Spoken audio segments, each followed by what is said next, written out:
Hello, everybody, and welcome to a very special edition of the State of Greater Western New York Report. This is our quarterly Greater Western New York Town Hall meeting. And we do this once a quarter, if you can't imagine that by the name of it. And tonight we're going to be talking about what's holding us back from independence. Think of it as maybe if you want to come away victorious, if you want to win the day, you have to step in the shoes of your opponent. So that's what we're going to be talking about tonight here on the Greater Western New York Town Hall meeting, part of the State of Greater Western New York Report, which is brought to you each and every week by... Each week, our community makes history. Each week, you make history. And each week, there's only one source to turn to for the first take on history. You know what that is? Subscribe to the Sentinel right now to discover the history being made in your own backyard. The Menden Honeoye Falls Lima Sentinel. More than just your news, it's your history. Welcome, everyone, to this edition of the State of Greater Western New York Report. Join us each episode as we discuss fantastic topics ranging from history to science to the strange and the wonderful, as well as the treasured spirit with which our region has infused America. We challenge you to consider all things Greater Western New York, from our region's very beginnings to how it inspires, how it empowers, and why it is so admired. Here's the host of the State of Greater Western New York Report, Chris Carosa. Welcome, everyone, again to tonight's Town Hall meeting, and it's a very special event when we have very special guests that we'll get to in a moment. But first, let me talk to you a little bit about what we did in July and why it led up to where we are today. Let's start off with what is the Greater Western New York region. You see it behind me in the picture. It's the 17 westernmost counties in the state of New York. Where did this come about? It came about from something called the Treaty of Hartford on December 16th, 1786, in Hartford, Connecticut. The states of Massachusetts and New York decided that they were going to settle their differences on who owned the Western New York region. And you see this map here, this thing called preemption line, just east of the W in New York. Everything west of that is the Western New York region. In fact, that was the first county, which was called Ontario, which came about a couple years later. Now, over the years, the markings changed, the boundaries changed, and instead of having this straight line, we've got a little bit more of this squiggly line. All these counties that you see here were either within wholly the west of preemption line, or their portions of their counties either touch or are part of that original Greater Western New York region. So that's the area that we're talking about. That's the area that we have behind us that we're going to be going over today. But you don't want to hear from me. You want to hear from our guests. And we've got three absolutely great guests tonight, all members of the New York State Assembly. And they're going to talk to us a little bit about what they see. Now, these are all people who have advocated for Western New York, who definitely would like to see a greater level of independence in whatever flavor that you can imagine, or whatever is possible. Get some feedback there. But they're going to tell us about what they've seen in terms of the resistance to having the Greater Western New York become an independent region. Why have they seen that? Why people are saying that? What they're saying, what they're talking about. We're going to build up that list as we go by of obstacles to independence. What's holding us back?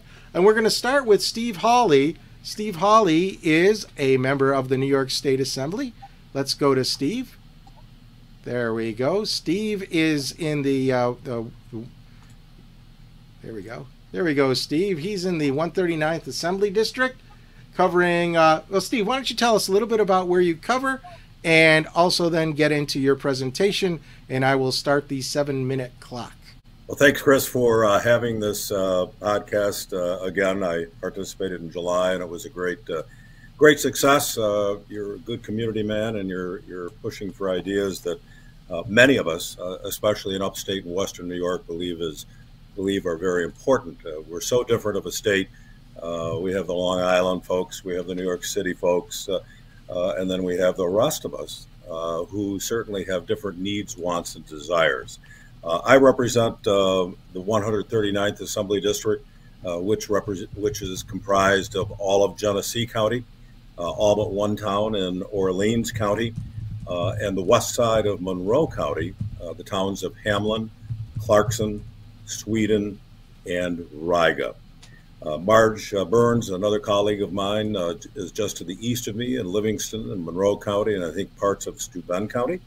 And Dave DiPietro, another good friend of mine, is just to the west and south of me, representing parts of Erie County and I believe Wyoming County, maybe Allegheny, but we'll let them talk about where they represent. I'm just completing my 15th year in the Assembly. I'm Deputy Minority Leader, Chairman of RAC, sit on the committees of Ways and Means, Rules, Insurance, Veterans Affairs, and Agriculture. My background is in agriculture. We had a family farm for well over 150 years, but the rigors of that got to my back. I injured it and have been in the insurance business ever since. So I come at government, as the Rotary motto would attest to, service above self. I look at this as an avocation, not an occupation. Even though I've been doing it 15 years, I have an occupation where we employ 8 people who spend their money in the community, and that's my viewpoint of government. Service as opposed to career. My vision for the state of Greater Western New York is simple.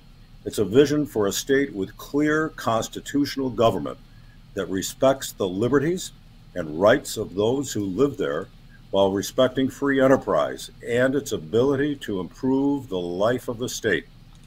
A state where the voices of the people can be heard and respected in government, and where big ideas aren't written off, but are discussed and debated. A state where the power of the government is derived from the consent of the governed, and the will of the people holds more power than the whim of an executive. Its constitution would largely mirror that of our nation's, with specific provisions baked into it that allow for a greater exchange of ideas in government for the votes of all of the state's people to matter more in presidential elections, which places sensible limits on the powers of its executive branch. All in all, the aim of the design of its government would be to give local communities a greater say in their own affairs while limiting the capacity of its governor to meddle in local matters or implement burdensome policies that would stifle success or people's ability to lead peaceful and productive lives of their own accord. In terms of what I've done to make the state of Greater Western New York a reality, I have on many occasions advocated to putting a non-binding referendum on our state's ballot in November, asking people a simple question: should New York be divided into 2 states? Many people have raised the idea in recent years in different forms and capacities, even before the pandemic, with the forceful implementation of policies such as the dreaded SAFE Act. No one was asked a question. Residents throughout the state have grown tired of heavy-handed policies being thrust upon them in the face of an insurmountable electoral disadvantage. While I've done all I can to advocate for local control and the concept that people who live in a community know it better than bureaucrats, elected state officials, or the governor. In New York State, as we know it today, it's difficult to have the grievances of people living here meaningfully considered when our conversations are controlled by New York City and its special interests. This is something I've experienced in advocating for my referendum. Even though it is explicitly non-binding and just a gauge of public opinion, my bill to put the question on the ballot has never made it past committee for a real vote by the Assembly nor the Senate. The dismissal of proposals or even the opportunity to discuss them that do not align with the majority's agenda reduces the quality of our political discourse and the responsiveness of our government to the concerns of its people. The state of Greater Western New York would seek to remedy this issue by implementing a constitutional mechanism for a direct binding referendum to give people outside of political majorities the ability to put forward proposals like my referendum directly before the people. By allowing the people to collect signatures to put forward their proposal, as in many states, policies would have to be considered on their merit rather than where they fit on the spectrum of political partisanship. Even when proposals are rough around the edges or otherwise imperfect, it's the conversations surrounding them that can truly form the basis of effective policy and turn good ideas into good laws. In our current political structure, ambitious concepts without major establishment backing don't get the thoughtful consideration that could bring them to the place of feasibility. And instead, laws end up as being half-baked, catered to the whims of geographically clustered special interests rather than the needs of New Yorkers across the entire state. The people, by the people, and for the people. And by giving the masses of our state a means of bringing forth ideas from all corners through referendum, we will come closer to making our state government one that follows this maxim.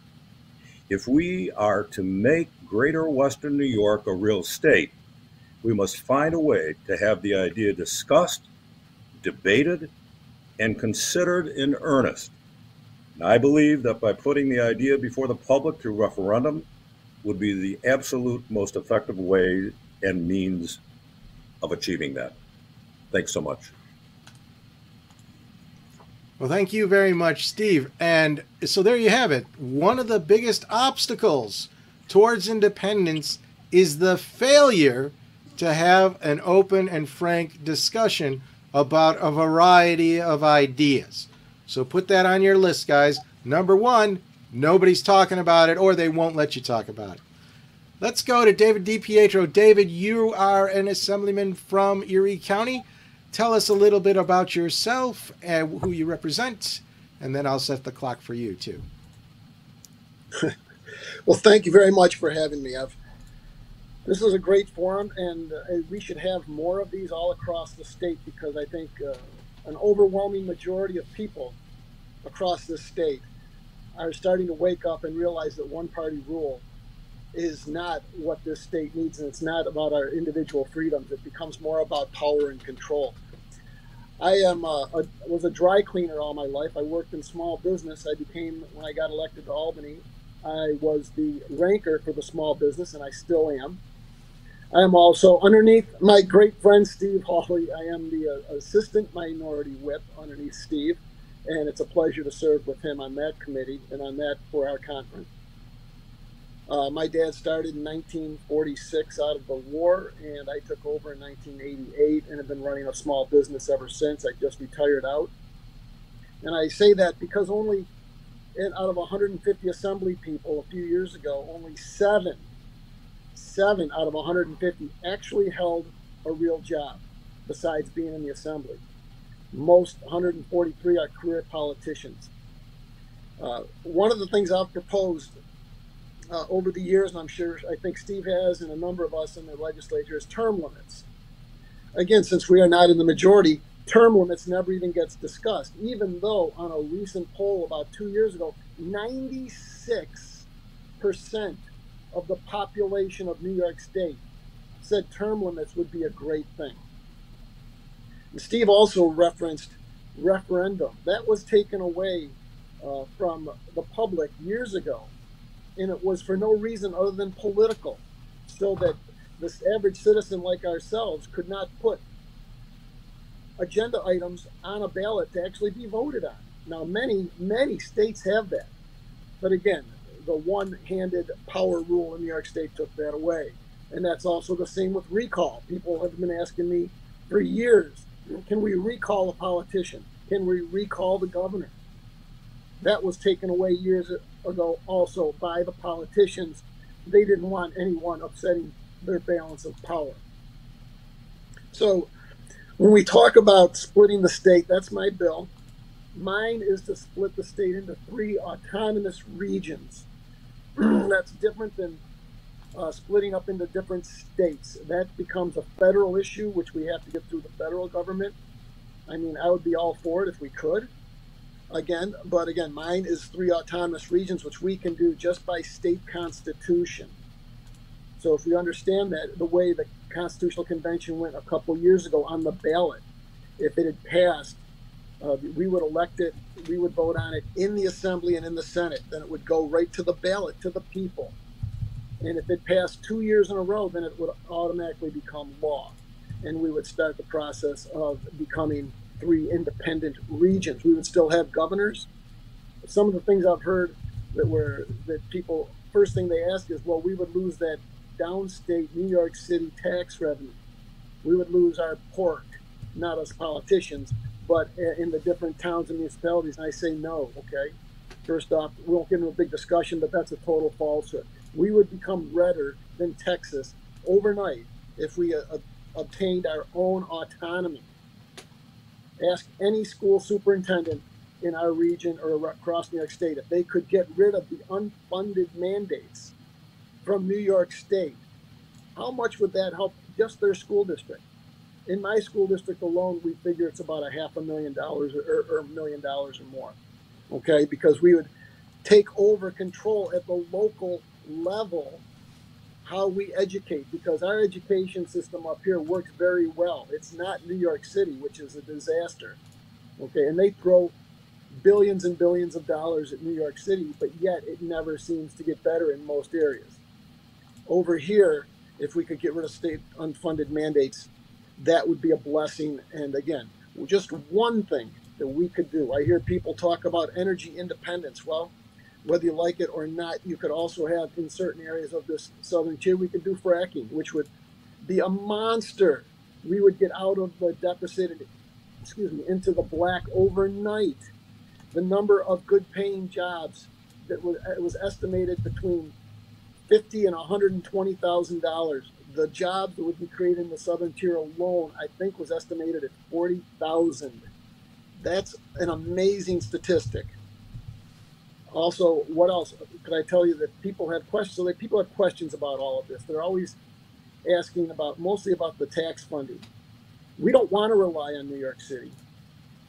They say they welfare us anywhere between 15 and 18 or more $billion a year from their corporate situation. So I tell people, let them keep it.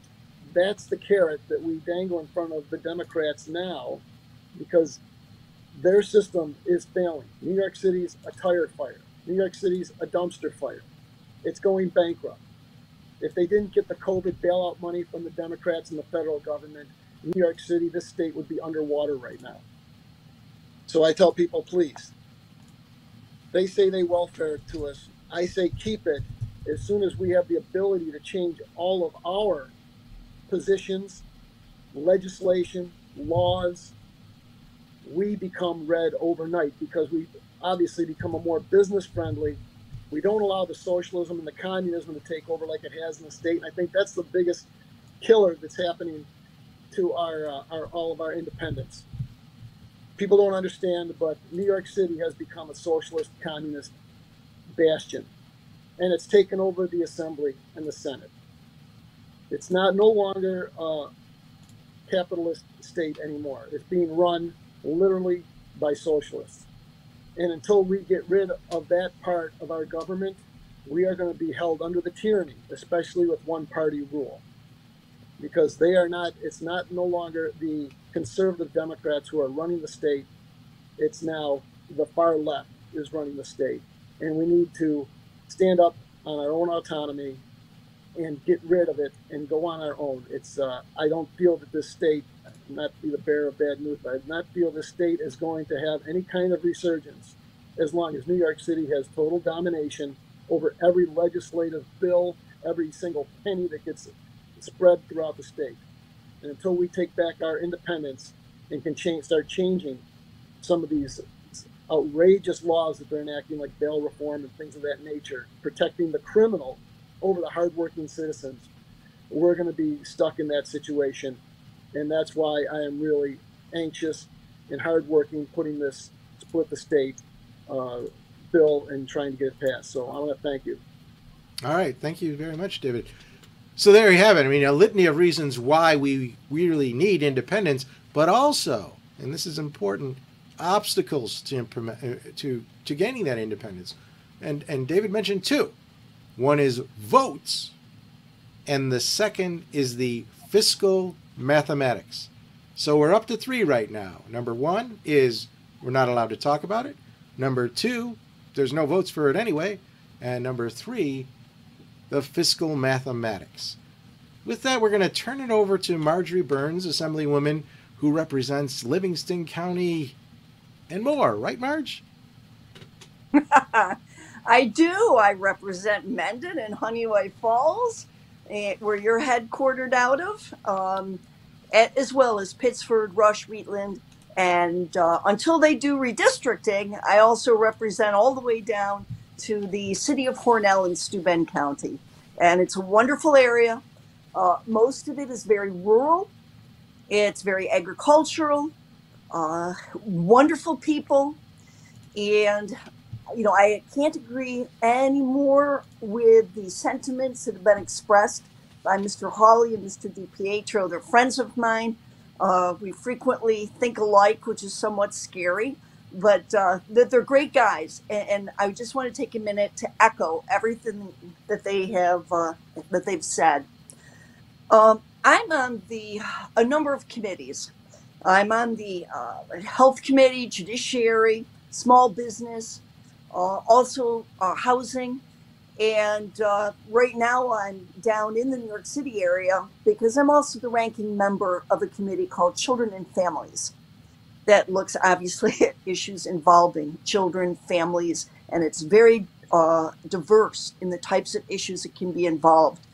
And tomorrow in Manhattan, there is going to be a public hearing that the chair of my committee called on issues involving our committee. So I'm down in the area at an undisclosed location, but somehow I have a nice view of the Hudson River. But anyway, I'll be in Manhattan tomorrow, and I'll be participating and doing my job for the Assembly. So if it looks like a strange background compared to what you normally see when I do Zooms with you, Chris, that's why. Now, you know, without belaboring it, but I do think it needs to be said again, you know, as members of the minority coming from rural and agricultural areas, I was actually surprised by how little the Democrat majority wanted to hear and learn about our concerns and about the things that affect us. You know, considering that agriculture is the number one industry for the state, and certainly in my region, and I believe the other gentlemen's regions too, you know, it's amazing how it is really pushed aside and not on the front burner where it should be, because this is one of the reasons why we can make it on our own if we have to, because we are the ones who have the number one industry for the state. We are the ones who, if we were able to make decisions as to how these businesses should operate, and our small businesses as well, and all the other facets of our communities and our local governments, if the people in our area, in Western New York, had the ability to make decisions as to what was best for us, we would be in a much better place. For example, with our farms, for a while, we were trying to beat back having time and a half overtime having to be paid by farmers once a farm worker had hit 60 hours. They set it a couple or 3 years ago at 60 hours. After that, it's time and a half, which is very difficult, especially during planting, harvesting season. Dairy farms where cows need to be milked 3 times a day. It's very hard to work within the confines of what would normally be like a 9-to-5 job. And now one of the things we're staring down is the possibility of having that 60 hours become 40. Because decisions are being made by people who don't understand the area, that don't understand the business, as well as many of our other businesses, and it has a devastating effect. For example, and not at all do I want to sound rude about a lady that sat next to me in a hearing room this summer, but I'm just trying to make a point about the different worlds we live in. That this woman who sat next to me, who I hadn't met before because of COVID, we started exchanging, hi, how are you? And I started to try to describe my district. So finally I said, well, I'm about 10 miles south of Rochester, and I go all the way to the city of Hornell. And she looked at me and she said, I think I've heard of Rochester. And, you know, as we continued to talk, she said that it was on her bucket list to see a cow and to sometimes see a farm. But these are the people that are making the decisions about our lives and the lives of our communities. And that's why it's so important that we have autonomy. What I've noticed since I've been there is even just the short time of 3 years, the dramatic increase of the lack of desire on the part of the majority to let us have what we traditionally know of as our constitutional rights, our traditional government. Steve Hawley talked about this extensively. And the fact that they're looking as we're controlled by New York City and Albany, many of whom refer to themselves openly as Democrat socialists. And they want Albany, which in effect is New York City, to control everything. You know, even our wind farms, our solar farms, now, once they hit a certain threshold of size, it's Albany that will make the decisions. It doesn't matter what's right or wrong for our community, what the people within our community want or don't want, what our zoning laws are or aren't, because they can all be overruled without anybody even knowing our communities and the importance of maintaining them. And that's one of the reasons I think myself and Mr. Hawley and Mr. DiPietro have all fought at many different levels for what we call home rule. The fact, which is basically the reason why we want to become autonomous or have two separate states, is because we need to make decisions that affect us, decisions that help us. Because the decisions that are being made now don't. The thing that is said in Albany, I'll wrap this up quick, is basically, I think they believe that Western New York are a bunch of cowboys riding around with guns in the back of our pickup trucks, and that we have no capability of governing ourselves. Sometimes I truly think that's what they're thinking. We need to establish ourselves as an entity capable of self-governing, as I know we are. Thank you. Well, thank you very much, little lady there. Oh, sorry, just being a cowboy. So I don't know what John Wayne would have said, but who knows? That's close. So thank you, all three of you, for those great presentations. And you really kind of captured the essence of what we want to talk about next when we go into the panel discussion. What I'll ask everyone is, if you have questions, put them in your little questionnaire thing that we could talk to the panelists about. That's how you will ask the questions now. When we're done with the panel at the end of 30 minutes, we will go into open forum, and then you'll be able to talk for yourselves. But right now, have your questions go through the chat. We'll funnel it to the panel. So we have, well, let's go to our panel. Let's do our little musical chairs here. Oh, there we go. There we go. Dave, we almost disappeared. You ready? Don't move too fast. Here we go. Woo! Now we're all in our panel. All right. So let's summarize what we have for the obstacles, the way that they have been identified right now. Is first, we can't seem to even discuss the idea of independence. Nobody, well, we're not allowed to discuss it. We can't discuss it in a way that really moves the ball forward in any meaningful way.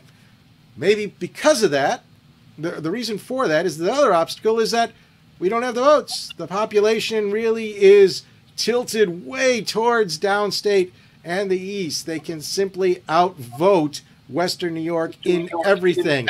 And that even includes if all the Western New York elected officials that are serving in Albany, Republicans and Democrats, join together as one, which makes a lot of sense that they would do that. Even if they did that, they'd still be outvoted. So that's a major obstacle. Third item, and this one comes up a lot, and that is the fiscal math doesn't work. And this is marginally true if you look at the numbers.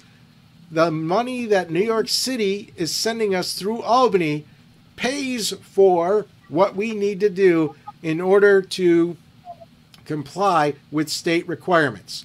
So we're being paid off to do what they want us to do, which kind of sounds weird. But anyways, that's the fiscal math. That's the reality of the fiscal math. It's a very big obstacle. And then lastly, there's an overwhelming desire by the people who are in the power to have this desire to maintain centralized control. So that's where we're at with the obstacles. We want to open it up to some questions that we got. And here's a very good one from Richard. He says, since New York City holds all the cards we have to make, they hold all the cards we have, we have to make them want to let us go. So what do you guys think would motivate New York City to let us go? Who wants to go first? I'll jump in very quickly, if you don't mind, Dave and Marge.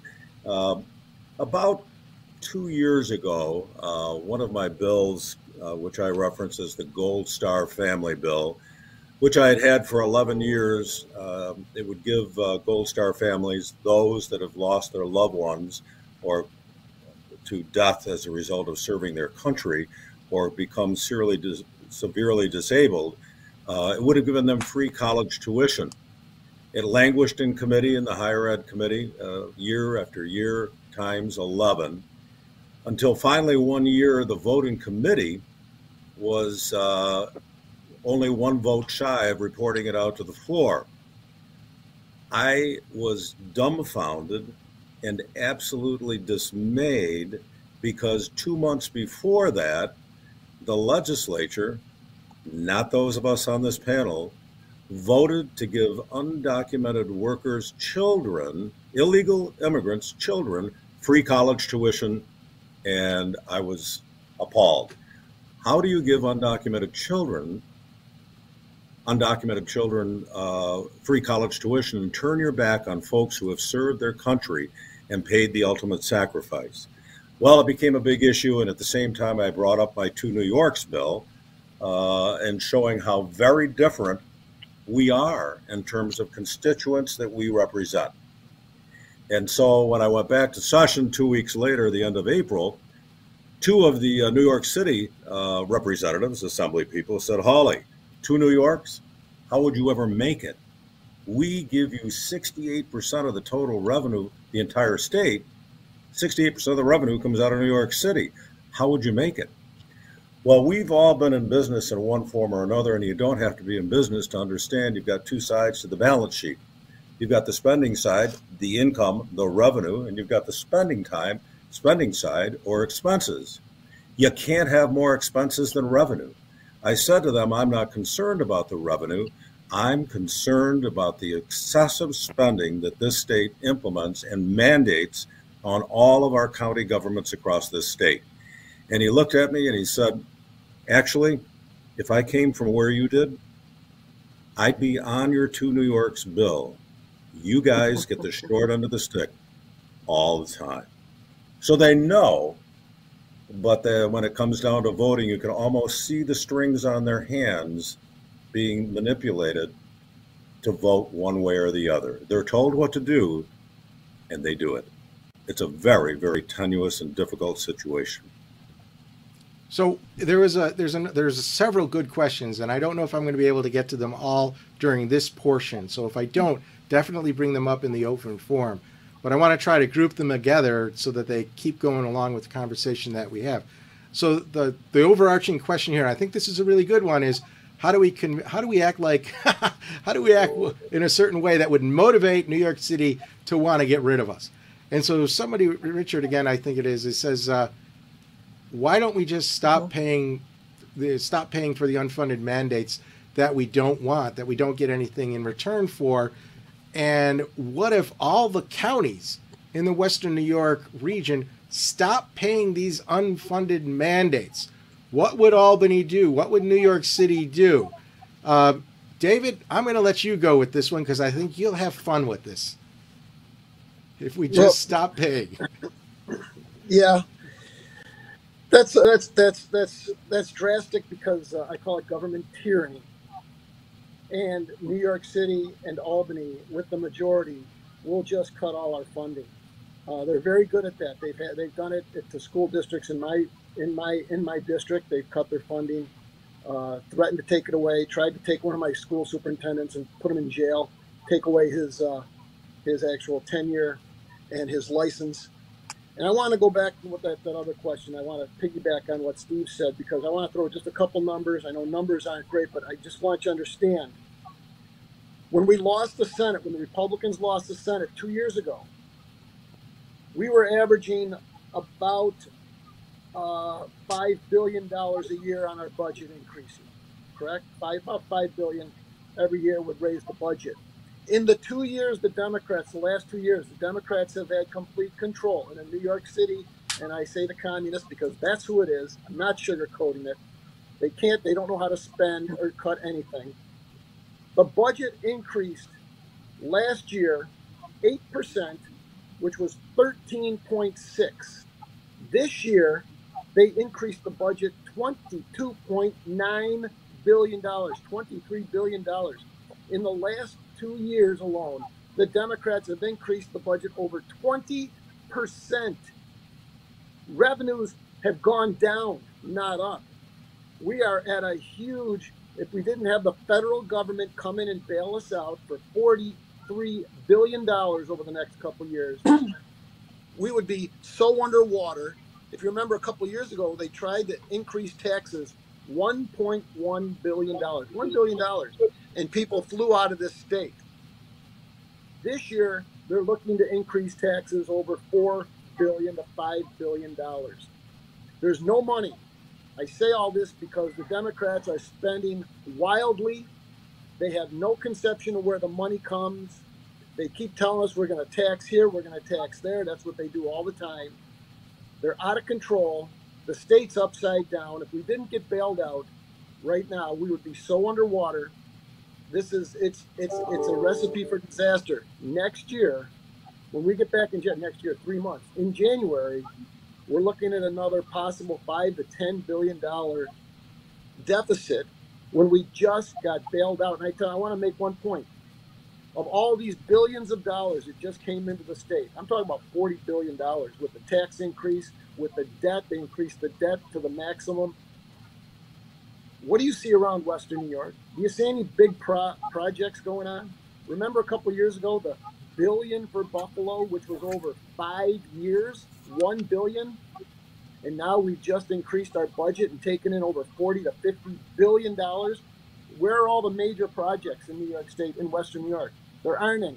Every single penny got sucked into New York City for their voracious spending. And it's not going to get better because they can't cut anything. The revenues aren't going to hold. We don't have it. New York City, I said, is a dumpster fire, and it's. Hold on to your hats, folks. I'm glad I retired out of my business a couple of years ago because there's no way I could afford the taxes and the regulations that New York City impounds on me. And I fought them for 30 years, and it was a breath of fresh air. To get out of business. So I know what small businesses are going through. I fight for them, and I'm the ranker on small business in Albany, and I talk to small business people and go see them every day, and they're getting crushed. And New York City and the Democrats don't care. Let me repeat, they don't care. I'll leave it at that. Go ahead. Can Marge. I mention something? Marge, go ahead. Yeah. Just quickly, but I think that there's a lot of reasons why, even though they don't like us or respect us, they are going to do everything they can to keep us in the state, is because all of their massive programs, and I'm not against green energy at all, but all of their massive concepts on how to develop the green energy programs all involve using upstate land and wind, between solar and wind turbines, and not for the purpose of using it in the communities where it's generated, but in order to create massive ways of sending the energy that we generate here down to New York City, because New York City can't survive on the energy that they have right now. So the only way for them to achieve the huge green energy programs is to make all the projects up here under their control and send all of our electricity that's generated down to New York City. And they've even passed legislation so that our communities who are trying to do community solar, now some of the credits that they have earned in community solar will be required to go downstate also. So this is one of the reasons why I don't think they're going to let us go, is because they want to use us. Ah, to add that to one of our obstacles, number 5, they want us. They want to use. Why does this sound like some They want sort to of use us anyway. science fiction dystopian novel or movie? Gee whiz. Steve, there was a question here from John who asks, what is the legislative process that prevents us from discussing this idea in Albany? So can you expand a little bit more on what you said earlier about how we're not allowed to talk about it? What's the mechanism that prohibits us from talking about it? It's the committee structure, and that's what happened. By the way, I never finished the story. The Gold Star Family Bill, I raised a lot of questions about it, not just here in New York State, but all over the country. And it was picked up by Fox News and all kinds of newspapers across the country about not providing Gold Star families with free college tuition while providing free college tuition to illegal immigrants' children. And then Governor Cuomo was in Buffalo about 2 weeks, about a week actually, after this became a huge issue. And he was asked about it. And he said, well, you know, the Assembly Committee made a mistake, and we've got 2 months left in the session, and I'm sure they'll reconsider it. Well, that was just verbiage, total verbiage. Could be garbage, but I'll say verbiage. And the next stop he made in Rochester as he headed east, the same question came up again, and again in Syracuse, and then down in New York, in Long Island. So the governor actually ended up, within 2 weeks after that tabling of the Gold Star Families Bill, moved legislation from a part of his budget so that Gold Star families did receive it. But again, that was just moving it in the budget. It wasn't a law. So this year, the chair of the Veterans Affairs Committee, by the way, as I said, I've been in the legislature 15 years now. I've served on the Veterans Affairs Committee. I'm a veteran myself. The chair, I've had 4 different chair people. Not one of those 4 chair people, members of the majority, have served 1 minute in the military. That tells you quite a bit. The chairwoman this year picked up my bill, changed a couple of words, and we voted on it in June. I don't care who gets credit for something. I was pleased that she did that. But the point is, nothing moves out of committee to the floor of the legislature without the Speaker of the Assembly, in consultation with members of his immediate cadre. Nothing moves out of committee. It's all laid aside another term for tabling without discussion. That's the dilemma that we have in this state. David, if you can kind of hop onto this, Michelle's asking, what do you suggest that we can do to defeat this sort of situation? Julie's saying the same sort of thing, perhaps a little bit more of a depressing way. Says, you know, given these like voting numbers, how can we realistically expect to affect any change in the situation? So given this kind of atmosphere, David, what do you suggest we do? Well, first, I think it comes down to finances.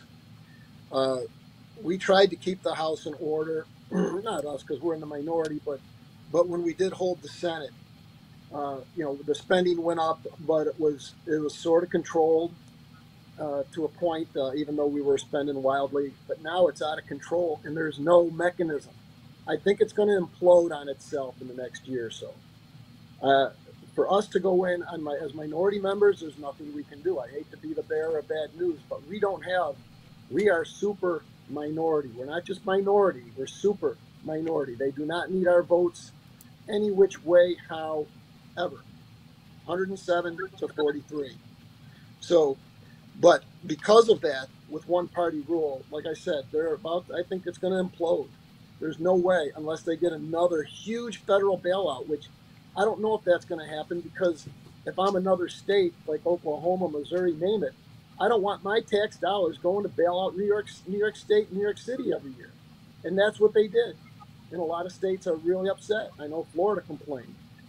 Stop taking our tax money that we give to the federal government and give it to bail out a state that can't control its finances. So I think we're about to implode. It doesn't look well. The money's not there. There's no more money. There's nowhere else to go. Even the Governor Cuomo last year on a number of occasions, if you remember, which I can't believe I'm saying this, but he said that he told the Democrats, he said, get rid of the billionaires tax. Get rid of taxing the rich. We can't tax the rich in New York anymore. We've done it year after year. And you know what's happened? Our revenues keep falling because they keep moving out. You can't, they come up with this stuff. I'll give you a quick story. Helicopters used to fly. There were small airports around New York City where these executives, these millionaires would fly in. And the Democrats had this great idea years ago. We're going to tax these airports and make revenue. We can make all these millions of dollars if we tax them. And you know what happened? Every single little airport around the city where these executives flew in, they moved to Connecticut. They left the state. We lost all the tax revenue. But that's their thinking. They always think of, who can we hit up? Where can we get it? They never realize that people will move, like Tom Golisano when he left and took full-page ads out in every paper. So I just want to tell you, right now, what can we do? We put the pressure on. We're going right now, my group is going county to county, town to town, trying to get resolutions passed, just like the SAFE Act. Let's try and get 57 counties to say, enough's enough. We want out. So we're going to New York City, we're going to Long Island, and we need grassroots efforts, and that's what we're trying right now. That's what we have right now, is to get grassroots people involved and go to the legislators and say, enough's enough, let's do it. Go ahead, Marge. I know you're raising your hand like a good student. I know, isn't it awful to be chomping at the bit? Dave's incredibly correct. But the other part is we really need to try to take back the Senate. We need to take back the governor. We need to take back the executive. And one of the things that's kind of been evident in the last any number of years is that while gun owners and while rural people frequently are very upset and want change, we have trouble motivating them to actually come out and vote. We have a lot more people here than is evident when you look at the voting totals after a gubernatorial election. People have to step up to the plate, not be afraid to come out and vote. I've heard everything from, if I vote, then they'll know my positions. They'll come after me. I'll have to be on jury service. I'll have to do this. I'll have to do that. Well, they're going to know you're out there in this world anyway. But you got to step up to the plate, because unless we take back the Senate and I think even more realistically, or just as realistically, the governor's mansion, we're in a bad state of affairs here. And I know Steve Hawley is working hard on these issues. I don't know if there's anything, Steve, you want to add. Well, I'll jump in as the RAC chair. We are traveling the state looking for good people, preferably with business backgrounds and a knowledge of reality, to run for offices in the Assembly. I know Rob Ortt and Senator Helming are working very hard to recruit members to run for the seats in the Senate to change the supermajorities. We probably aren't going to have a chance to take the majority back in the Assembly. Also, the Senate is very difficult right now. I think it's 19 to, well, there's 63 senators, there are only 19 Republicans. But it's not just Republican Democrat. It's folks that really represent the constituents that send them to Albany to represent their interests, personally as well as business-wise.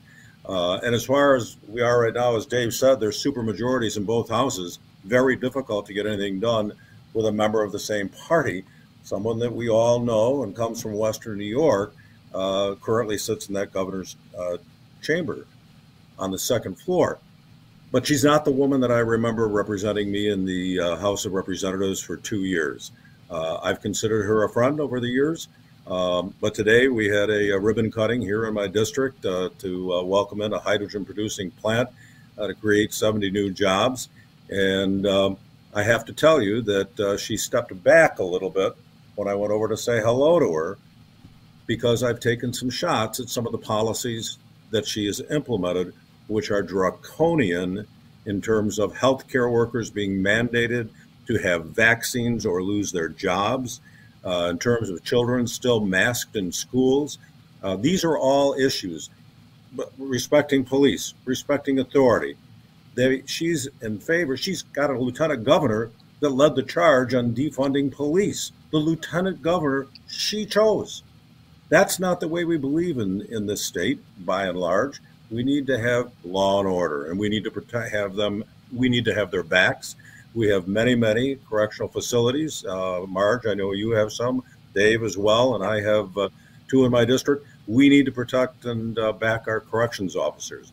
But these days, with defunding and the bail reform, it's just the wild, wild west out there, Chris. It's something that we've never thought could ever possibly occur.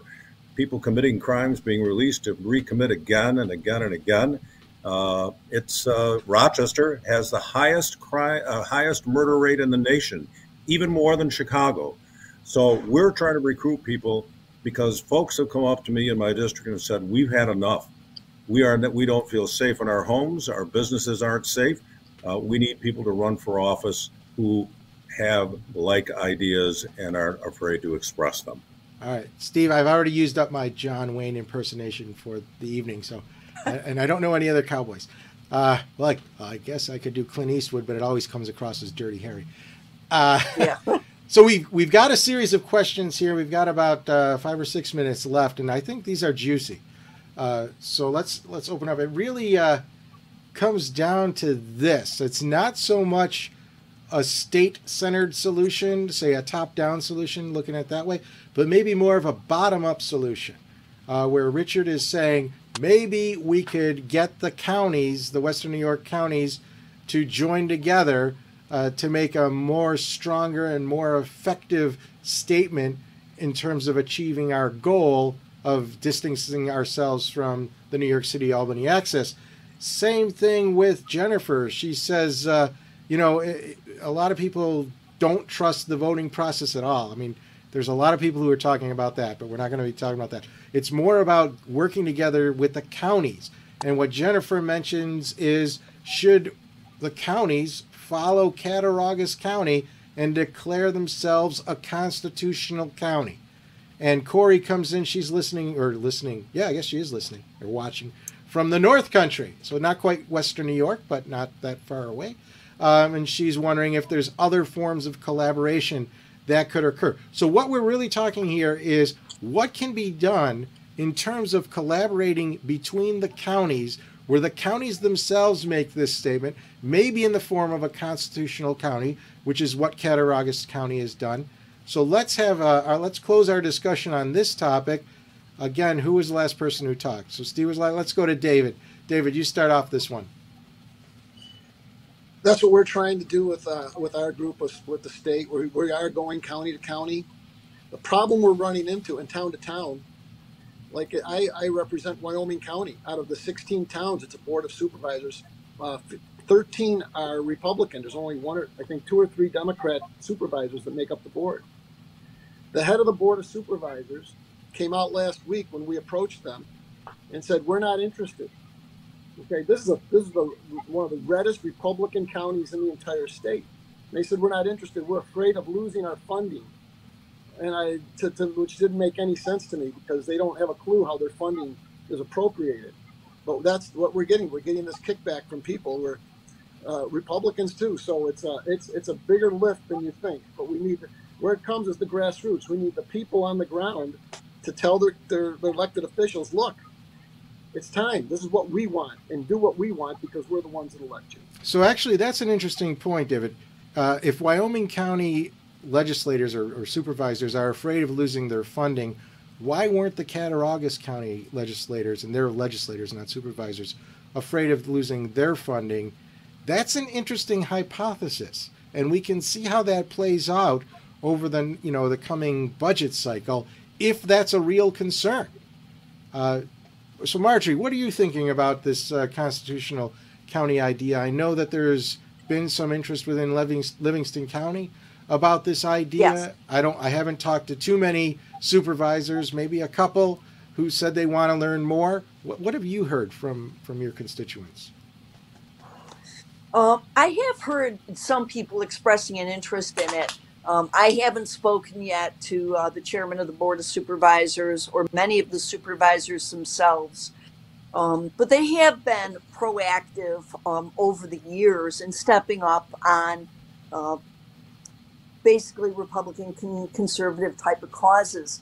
One thing I wanted to mention, though, about the concept of collaboration, very recently, I'm sure your listeners will remember this, only a few weeks ago, 11 counties in the Finger Lakes area, or county administrators or chairman of the Board of Supervisors, but the heads of counties all joined together in order to send a letter to the governor asking her to rescind or at least to hold off on any mandate on healthcare professionals having to be vaccinated or give them an alternative of testing to avoid a healthcare crisis, which we're now in because it didn't happen.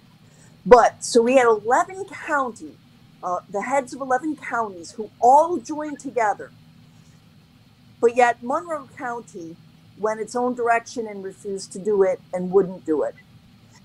So while it was great that those 11 did throughout the entire Finger Lakes area, when the biggest county, the most powerful county, balks and refuses to do it, it does take away from the efforts made by the other 11. And I hope that your listeners and your viewers today realize the healthcare crisis that's going on right now, both in our nursing homes and in our hospitals. Things are in a really bad way right now. Excellent point, Marjorie. Steve, we're going to give you maybe the last word here. We'll see how long it takes. But same sort of question, because we had now Bob comes in with a comment that it's really hard to do anything like this because of the enmity, the divisiveness between the Republican Party and the Democrat Party. In fact, the Cattaraugus County situation may be a role model with regards to that, because this constitutional county resolution passed unanimously in a bipartisan way.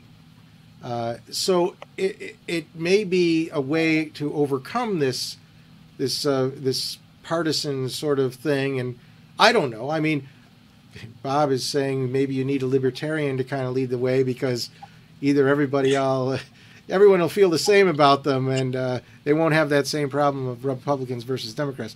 But what are your thoughts about this, the fact that the Cattaraugus County initiative, the resolution, passed in a bipartisan, unanimous way?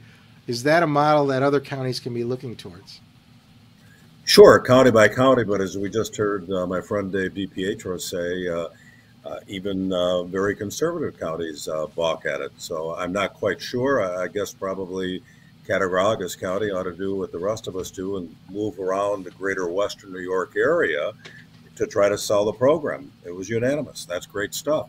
I can tell you that at the state level, as Dave and Marge will remember very clearly, one of the budget bills had attached to it $2.1 billion for undocumented workers because they didn't qualify federally for unemployment.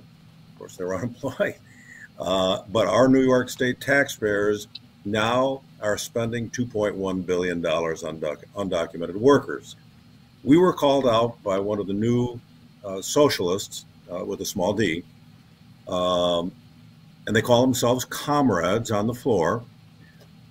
Go back to the lieutenant governor visiting just a few weeks ago on a farm tour I took with Assemblyman Tagg down in Greene County and Cobleskill area. The lieutenant governor came to that and he got out of his Yukon, taxpayer-funded Yukon, and there were a bunch of other assembly people from New York City there, and he said, "My comrades, how are you?" And they all came up and kissed the ring. Comrades amongst themselves. And those of us that voted against that $2.1 billion were called out by a new socialist, small d, assemblywoman. I can't repeat it on this show, but there would be things that you wouldn't say to your worst enemy. That's the rancor and the regurgitation of memorized facts that these 20-something-year-olds are doing and running the show in the assembly. AOC, that congresswoman that beat a 16-year incumbent Democratic congressman because she was a community organizer with a bullhorn, took her for granted, and she got elected to Congress. The news media has made her a star. She has no clue about the realities of life and what makes the economy tick. She recruited 12 folks to run against incumbent majority members in the assembly. 7 of them, I believe, won. These are the folks that call themselves comrades. And so what's happened in Albany during the budget and pretty much every other social program that's put forward, those 7 people are running our chamber because the other majority members are afraid that they will be challenged in a primary next June and they'll be out of a job and they have no other skills. So this is a very difficult time. And rancorship, I said to the woman afterwards on Zoom, how about we respect one another? We're going to disagree. We're going to have different philosophies, but we don't need to be calling each other names. How about we have some mutual respect, realizing that our constituencies are different, and let's try to have some respect. Hi, Dave. Dave, do you want to say something, or you just say? Yeah, I did. I wanted to piggyback on what Steve said. He's 100% right, 1,000% correct. We have in the assembly over the last 4 years, it's totally changed. The working relationship that we had with a lot of the Democrats that I had, they all got wiped out by AOC. She took them out in a primary. She said, quote unquote, the people she was going after, she called them old white men. Imagine if one of us said something like that, and she got away with it. When we go into that assembly in the last 4 years, when I first got elected, or up to like 5 years ago, there was one communist, Charles Barron.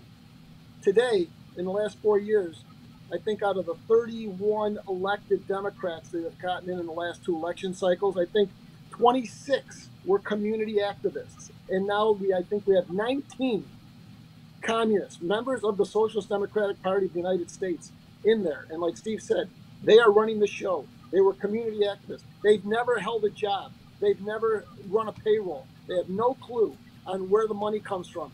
That's all they've done.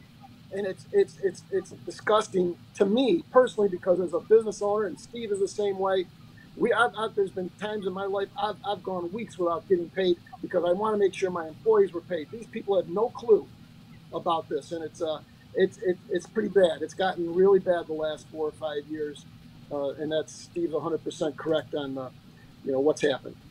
All right. Well, thanks a lot. This is got to break up the panel right now. You guys have been excellent. But we will be going into an open forum within a few minutes. But I want to tell everybody who's on the Zoom call to stay tuned. I'm going to make a special announcement actually right now.